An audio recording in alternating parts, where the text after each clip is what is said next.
Amor na Fronteira do Ódio. É uma obra psicografada pela médium Isolete Gomes do Nascimento, ditada pelos espíritos Tobia e Dr. Manuel.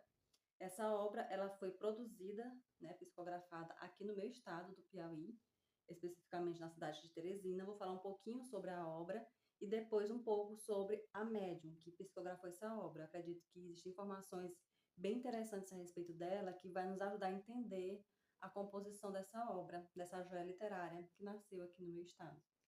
Bem, gente, a história do livro Amor na Fronteira do Ódio, a primeira coisa que me chamou a atenção foi o título do livro, né? É como se a gente, pelo título, a gente começa a imaginar, a indagar o que seria essa fronteira, né, entre amor e ódio, que são temas universais, né? E aí a história central da obra, ela começa com a história de um jovem chamado Jacinto, que comete muitos erros durante a sua vida e que culmina numa tragédia familiar.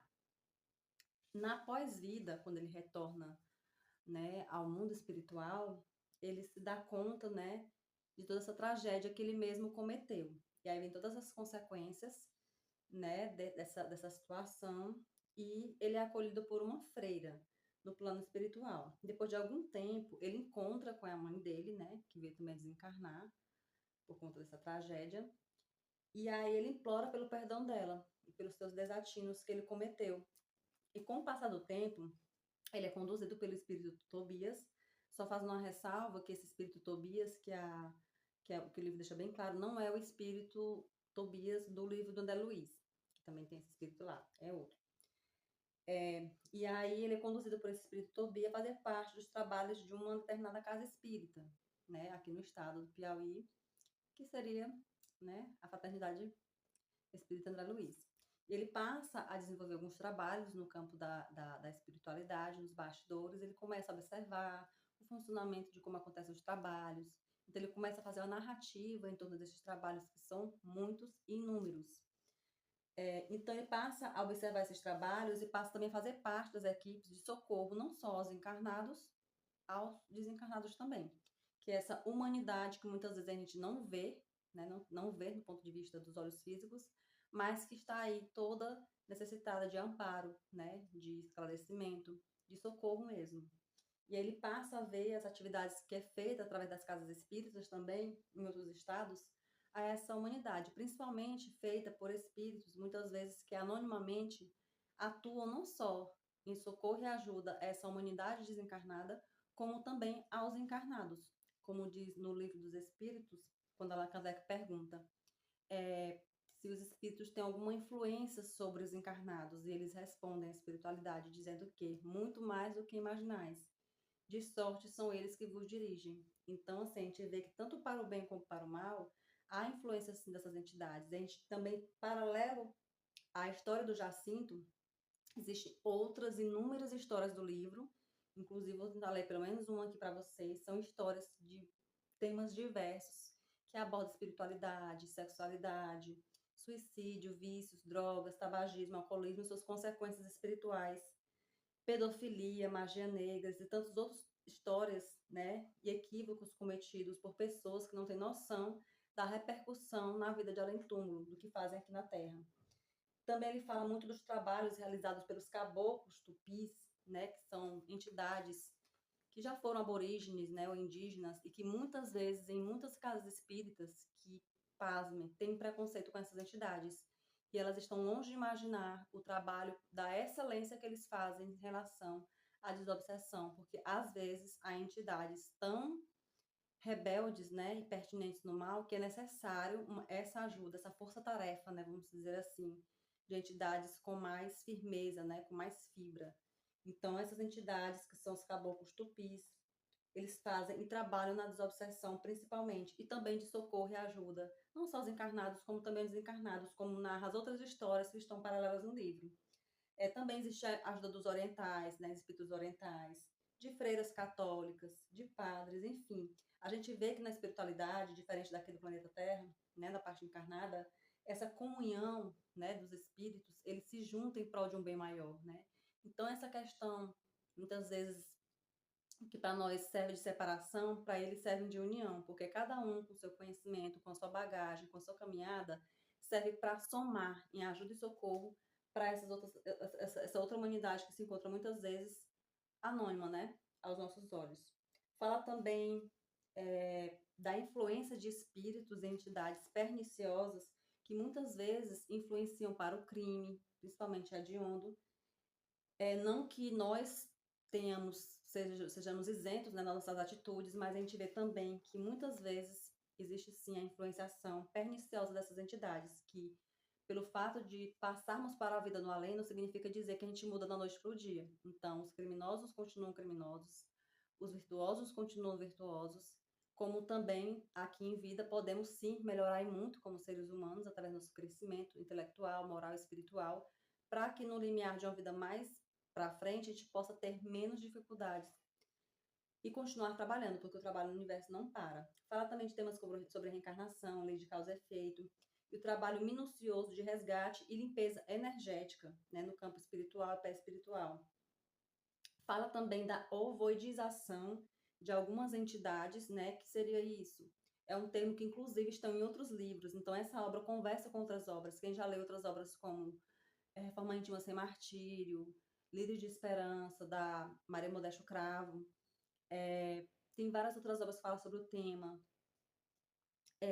sobre essa questão do ovoidismo, que seria o quê? Seria espíritos que, tomado por culpa e remorso, terminam encontrando nessa condição de culpa, e aí termina se prejudicando. O perispírito ele vai passando por uma diminuição até se tornar uma espécie de ovoide, e que servem, às vezes, para fins de outras entidades, para fazer um processo de obsessão à distância. Enfim, esse é um tema mais complexo e que merece posteriormente uma outra resenha. Mas voltando à obra, então, existem várias histórias, vários relatos, inclusive histórias de fatos reais, né? Os personagens, claro, todos os nomes são fictícios para que não possa haver nenhuma situação desconfortável, né? E aí tem uma história que chama-se Zonas Pastosas. E eu vou ler para vocês aqui porque eu acho que merece ser lido. Encontra-se na página 262. Ah, gente, o livro é esse aqui. O Amor na Fronteira do Ódio. Na página 262, vou procurar aqui para vocês, só para dar assim um gostinho. Quem quiser adquirir a obra também, ela não se encontra na internet, por enquanto, a venda dela, mas ela se encontra na Fraternidade Espírita André Luiz, lá tem uma livraria, e lá eles fazem a venda dessa e de outras obras também, que inclusive também vou resenhar. Existem outras obras da mesma médium, de psicografia dela, que eu vou colocar até aqui no canal para vocês verem. Tem essas obras aí. São mais 6 obras além dessas, formando 7 obras. E vou ler bem aqui um trechinho dessa parte que eu achei interessante. São várias histórias, uma história mais interessante do que a outra. E a gente vê que Deus não desampara ninguém, né? E aí diz assim: Zonas pastosas. Alipe suspira profundamente. Estou sentindo uma vibração inferior. É como se estivesse me aproximando das zonas umbralinas. Zonas umbralinas, para quem não conhece, é como se fosse o purgatório para os católicos. Responde Tobias. É isso mesmo. Estamos nos aproximando de regiões onde há irmãos que perderam sua forma humana para a forma animal, pois ainda conservam parte de suas ideias terrestres e exprimem suas impressões pelos termos que lhes são familiares. Permite-se não sondar o futuro, e é por isso que, frequentemente, os espíritos errantes ou recém-desencarnados falam como se estivesse ainda sobre a Terra. Denomina a região de inferno, podemos traduzir como uma vida de provas extremamente penosa, entretanto, com a certeza de melhora. Ali que você esqueceu, veja o livro dos Espíritos, questão 1012. Deparamos-nos com legião de entidades que se arrastavam pelo chão, de 4 pés, igual a suínos, com todo respeito. Alipe suspira e sussurra. Senhor, tenha compaixão desses irmãos. Tobias diz: a compaixão de Deus está fortemente presente. Eles foram trazidos para cá e presos para não mais cometer tantos erros. As pessoas que se encontram hoje encarnadas na Terra com seus corpos fragilizados prejudicaram no passado seus irmãos por meio de armas de fogo, armas brancas, machado, foice e outros instrumentos. Os deixaram paralíticos, mutilados ou aniquilaram de vez a existência na Terra e não foram tocados pelo arrependimento.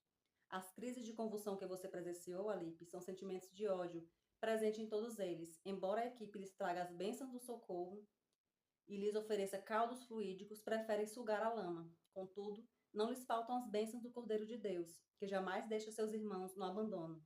Seguimos, e mais adiante encontramos o refeitório. sentamos, ali de frente ao copo de sopa, permanece estático e pensativo. E ele diz: eu presenciei tanta fome e não posso oferecer um prato de sopa a esses espíritos que se alimentam na lama. Que imagem chocante, Tobias. Estou encabulado com um deles.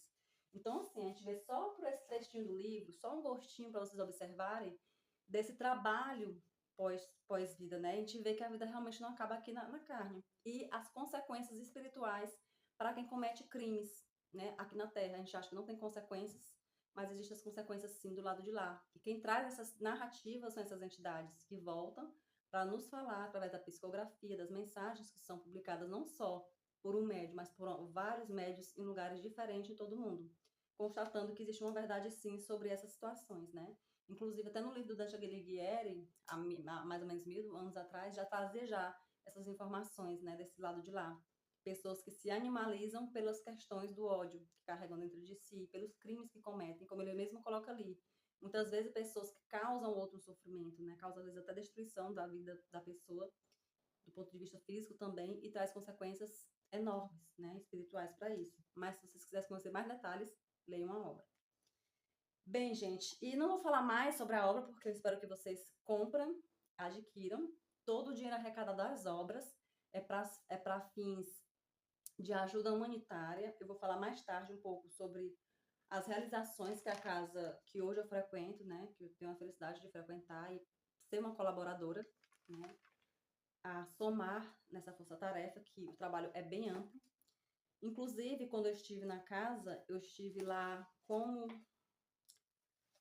plateia, vamos dizer assim, em 2016. E eu comprei esse livro, que na época estava sendo publicado, que é um dos livros que eu falei para vocês, que a médium já psicografou, ditado pelo espírito Tobias, psicografado pela Isolete Gomes do Nascimento. Inclusive, eu recebi até a dedicatória dele, né? Do espírito Tobias.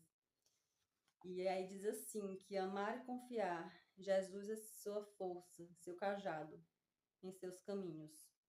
Então, foi em 2016, né? Então, é uma mensagem muito interessante, né? Que eu recebi desse livro aqui também. E sobre a médium, eu fiz uma pesquisa, né? Eu pedi para uma das filhas dela me passar informações sobre a médium, porque como é uma obra que foi escrita aqui no Piauí, se fosse uma obra literária comum, poderíamos dizer que é uma obra piauiense. Mas como ela foi psicografada, é uma obra que pertence ao universo, né? Ao universo onde não é de propriedade do médium, mas das coletividades. Então, a médium empresta o seu aparelho físico para que as mensagens através dos espíritos que editam essas obras, né, possam chegar a público. Todo o dinheiro arrecadado com essas obras é destinada à assistência humanitária. Muitas vezes, mais na frente não vou me antecipar, vou falar um pouco mais sobre esse trabalho, mas vou falar um pouco sobre a médium. Essa obra ela foi publicada em 2020, né, além de outras 6 obras que eu falei para vocês. O nome da médium é Isolete Gomes do Nascimento. Ela é natural de Piripiri, aqui do Piauí, aqui do estado. Ela conta e relata, né, em uma das obras, inclusive, que aos 8 anos de idade ela começa o contato com os espíritos. É uma fase muito difícil para ela, porque ela era filha de pais católicos, né? Então tinha esse conflito de não acreditar nessas visões dos pais, né? Também não tinha entendimento. E ela casou-se muito nova, aos 16 anos, porém a perturbação com os espíritos que não deixavam a dormir continuavam. Isso a levou a buscar tratamentos, né, psiquiátricos na época, que não resolveram muito o seu caso, e passou inclusive até por exorcismos de freiras e padres católicos sem resultados significativos. Então ela foi orientada por um próprio frei a procurar a doutrina espírita. E em 1980 ela procura a FEP, que é a Federação Espírita Piauiense. E lá ela recebe tratamento e recebe 2 livros, que é o Livro dos Médiuns e o Evangelho segundo o Espiritismo. Depois do tratamento espiritual e medicamentoso, ela entra para um grupo de estudo e prática mediúnica. Depois ela é convidada para trabalho como passista e ela tem o primeiro contato com o espírito recetista, em que ela tinha uma filha doente na época, que fez vários tratamentos, exames, cirurgias que não resolveram o caso da filha, e esse espírito começou a dizer para ela, né, orientações de medicamentos. No começo ela ficou meio apreensiva, porque ela não tinha muita experiência nesse contato com os espíritos, ficou um pouco insegura, porém ela resolveu acatar essa súplica, né, desse espírito. E aí ele receitou um medicamento para a filha dela, e ela procurou em várias farmácias, né, essa medicação, conseguiu encontrar em uma, e após aplicar a medicação indicada pelo espírito de um médico, a filha ficou totalmente curada. Então, ela também atuou durante muitos anos como médium recetista, que seria médiums que recebem de espíritos de médicos, né, orientações de medicações para a população, seguras e com resultados.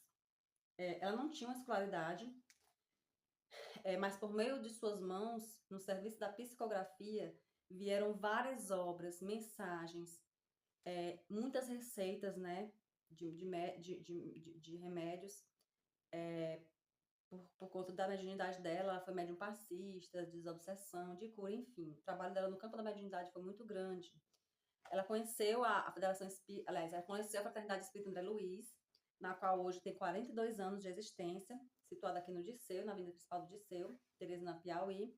Foi fundada em 1982, o Centro Espírita, por Sebastiana Pereira Oliveira, com respaldo da espiritualidade, né? Ela tinha uma mediunidade bastante ostensiva e foi a sua ferramenta de trabalho que levaria alívio a tantas outras criaturas que necessitavam, assim como ela também um dia precisou desse alívio, né? Assim como ela precisou no passado buscar esse alívio através da doutrina espírita, ela se serviu de instrumento também para que essa melhoria também se estendesse para outras pessoas, né? E muitas pessoas foram beneficiadas, não só do campo espiritual, como também, inclusive, até físico. Com ela também foram 30 anos de serviço prestados à comunidade. Existem vários serviços que hoje em dia o Centro Espírita André Luiz ele fornece, como atendimento fraterno, assistência espiritual, palestras públicas, passes de obsessão, evangelização infanto-juvenil, da qual inclusive minha filha faz parte. Tem um grupo de pais, que eu também faço parte. Tem um estudo da mediunidade, estudos sistematizados da doutrina espírita. Além disso, também eles fazem doações de cestas básicas, né, para comunidades carentes. Fazem também assistência com sopa fraterna, distribuindo para moradores de rua, se eu não me engano, todos os domingos. Lá tem uma livraria com essas obras e outras também. Todo o recurso que é feito na casa, como lanches também, que é vendido, bazares, que é feito também, é para dar continuidade a esse serviço também filantrópico, sem fins lucrativos.